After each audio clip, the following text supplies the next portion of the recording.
आपको एक simple stepped बार की प्रॉब्लम समझाने वाला हूँ। सिंपल स्टेप्ड बार की प्रॉब्लम्स में कैसा होता है ना कि आपको इस तरह का एक बार ऐसा दिया रहेगा, एक बार जिसमें आपको कुछ कुछ L1 उसकी लेंथ वगैरह ये सब चीज़ें दी होंगी।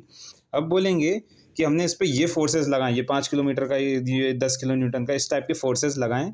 आप बताओ कि यहाँ पे एक मान लो एक डिस्प्लेसमेंट होगा, मतलब आप किसी भी चीज़ को खींचोगे तो कुछ ना कुछ डिस्प्लेसमेंट होता है ना, वो डिस्प्लेसमेंट आपको निकालना है। डिस्प्लेसमेंट अपन किससे डिनोट करते हैं? यू से।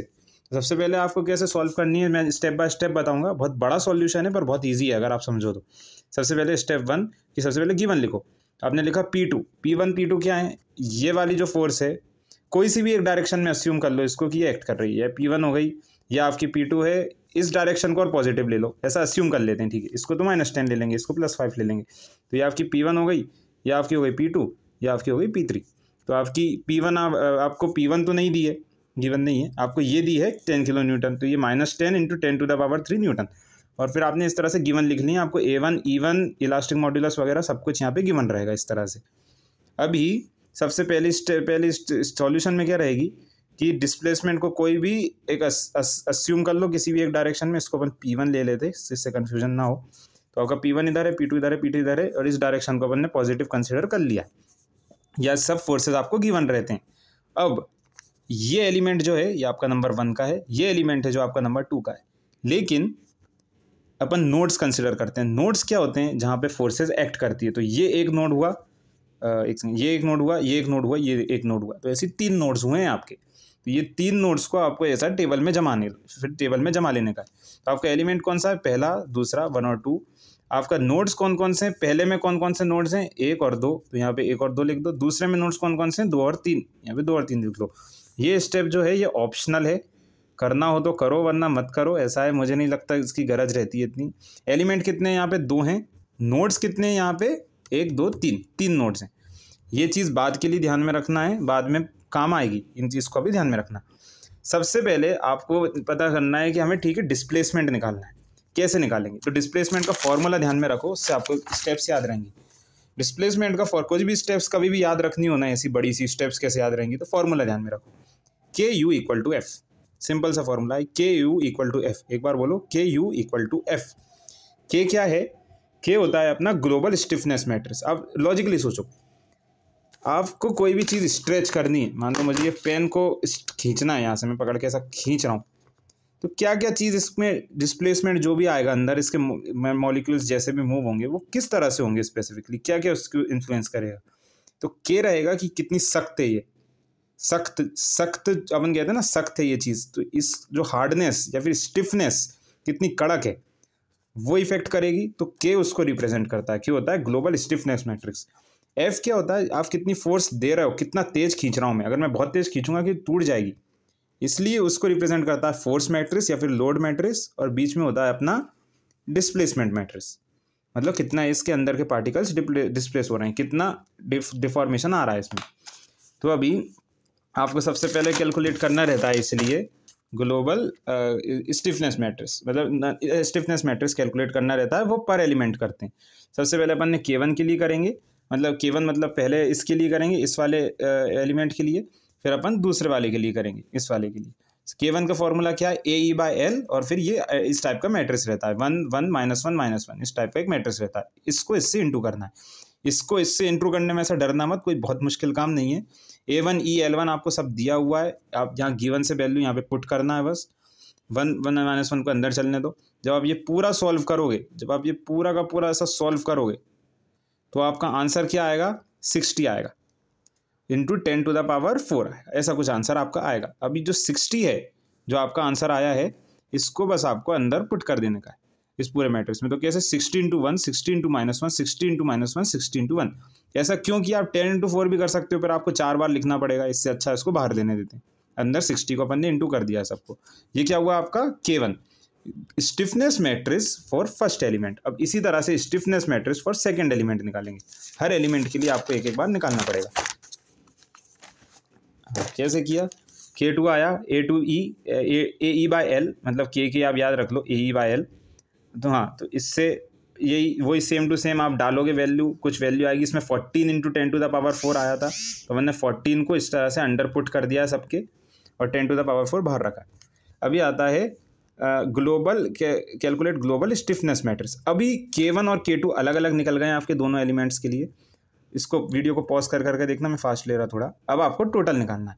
तो ये क्या होता है, इसको K1 को और K2 को ऐसा प्लस करते हैं, इन दोनों को प्लस कर देना है, प्लस एक मैट्रिक्स के फॉर्म में करना है। ये क्या है, 2x2 मैट्रिक्स है ये। अपन को चाहिए यहाँ पे एक 3x3। आपको एक रो और एक कॉलम इंक्रीज करना पड़ेगा।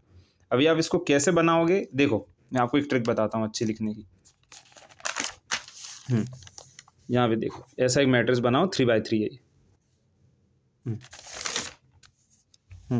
सबसे पहले आपने फर्स्ट वाला अपना देखा मैट्रिक्स 60 -60 -60 ये आपने देखा, और 10⁴ बाहर ही रहना है। इस वाले में भी आपने देखा 10⁴ बाहर ही रहना है, तो 10⁴ को ऐसा बाहर ही लिख दिया, ठीक है, मैट्रिक्स के। अभी क्या था यहाँ पे 60 -60 -60 60, तो अपन पहले 3 लिख लेते हैं, 60 -60 -60 और यहाँ पे आना था 60, ठीक है, अपन ने लिख लिया। इतना लिखा अपन ने, इतना अपन ने पूरा लिखा मैट्रिक्स। अभी आपको दूसरा वाला लिखना है। तो ये कैसे लिखना है, क्या है, -14 14 -14 14, 10⁴ तो अपन ने बाहर ले ही रखा है, तो ऐसे ही लिखना है। तो यहाँ पे लिखना है अपना, कैसे चालू होता, 14 -14 -14 14 -14 -14। अभी यहाँ पे भी एक 14 है, अपने ऐसा तीनों का लिख दिया। यहाँ पे भी एक 14 है, वो वैल्यू वो क्या था, +14 था, तो इसको बस यहाँ पे ऐसे प्लस कर देने का, 60 + 14, और यहाँ पे जो स्पेस बच रही है इसको 0 ले लेने का। यह आपका हो गया ग्लोबल स्टिफनेस मैट्रिक्स। तो ये आपका इजीली निकल आएगा। अब इसको कैलकुलेट करो, कुछ नहीं करना, बस 60 + 14 करके आप जब कैलकुलेट करोगे तो 74 आ जाएगा बीच में, बाकी सब ऐसे कैसा रहेगा। अब होता है ग्लोबल लोड वेक्टर। अभी आपने K निकाल लिया, इक्वेशन देखो, K निकाल लिया है, K मिल गया अपन को, बधाइयाँ। U निकालना है अपन को, U अपना टारगेट है, ये अपना क्या है, गोल है। F और अपन को निकालना है, तो ये अपना ग्लोबल लोड वेक्टर। लोड मतलब आप कितनी फोर्स डाल रहे हो ऑब्जेक्ट पे, तो F मतलब P1 P2 और P3। अपन ने स्टार्ट में क्या देखा था, P1 P2 और P3, P1 P2 P3 है। तो P1 तो अपन को गिवन है नहीं, P2 है -10 × 10⁻3, P3 है 5 × 10⁻3, मतलब ये आपको गिवन थे, ये आपको पूरा डाटा गिवन था। -10 क्यों, क्योंकि वो इस साइड पे एक्ट कर रहा था फोर्स। अपन ने यहाँ देखा था कि अपन ने इस साइड को पॉजिटिव लिया है, इसको नेगेटिव लिया है, तो ये -10 था। अभी हाँ स्टेप, अब आपका ये क्या आया, आपने ये निकाल लिया। अब आपका आया ग्लोबल नोडल स्टिफनेस वेक्टर। तो मतलब स्टिफ, ये कुछ नहीं है, स्टिफनेस ग्लोबल नोडल स्टिफनेस, शायद से डिस्प्लेसमेंट था, मैंने गलत लिखा है। बेसिकली यू का वेक्टर निकालना है, U1 U2 U3। इसमें क्या था, P1 P2 P3, इसमें U1 U2 U3। U1 U2 U3 क्या है, अपन को अभी कुछ गिवन नहीं है, पूरे के पूरे खाली हैं अपने। तो अपन को क्या, अब अपने तीनों, अपन को पास ये भी आ गया, ये भी आ गया, ये भी आ गया। अभी क्या करना है, तीनों को मल्टीप्लाई करना है, इस फॉर्मूले में वैल्यू डालनी है। तो K क्या है, अपन ने ये बड़ा सा निकाला था, तो ये वाला। U क्या है, U1 U2 U3। F क्या है, P1, और फिर अपन ने P2 और P3 की वैल्यूज डाल दी थी, P1 अपन को नहीं पता है। अभी एक कंडीशन आती है यहाँ पे कि अपन देखते हैं कि P1 फिक्स्ड है, P1 मूव नहीं कर रहा है, P1 फिक्स है। तो यहाँ इस नोड पे, नोड 1 पे U1 जो है वो हिलेगा ही नहीं, कोई डिस्प्लेसमेंट आएगा ही नहीं वहाँ पे, वो फिक्स्ड है। तो अपन U1 अपन पूरा 0 मान सकते हैं, यहाँ पे U1 हो गया अपना 0। तो आप देख सकते हो U1 के साथ जो भी एसोसिएटेड रो कॉलम रहेगी, तो ये पूरी रो एसोसिएटेड है U1 के साथ, और ये वाला कॉलम फर्स्ट वाला जो है ये एसोसिएटेड है, तो ये पूरा का पूरा गायब हो जाएगा, यहाँ से पूरा काट देना है, पूरा डिलीट करना है। तो आपने डिलीट किया, वो आपके पास ये इतना बार पार्ट बचा, यहाँ पे लिखा, U2 U3 बचा, यहाँ पे लिखा, ये वाला पार्ट जो था ये यहाँ पे लिखा। अभी क्या करना है, रो इंटू कॉलम, पर रो इंटू कॉलम बस आप इसको कर सकते हो, इससे 2 इक्वेशन बना के सॉल्व करनी है, लेकिन उससे पहले सिंप्लीफाई कर लो। ये 10⁴ यहाँ पे परेशान कर रहा है, तो इसको यहाँ भेज दो, यहाँ पे, तो इससे डिवाइड कर दो। तो पूरे जब मैट्रिक्स में डिवाइड करेंगे तो ये होगा, इसको आप इसको डिवाइड करना बाय 10⁴, तो ये आंसर आएगा -1 आएगा, ये समझ गए, और ये नीचे वाला 0.5 आएगा। तो आपने 10⁴ से इस डब्बे को डिवाइड किया। अब आपको करना है रो इंटू कॉलम। रो इंटू कॉलम कुछ नहीं है, 74 × U2 -14 × U3, ये आया, और इक्वल टू में ये सामने जो है दूसरे में भी -14 U2 + 14 U3 = 0.5, same to same हुआ।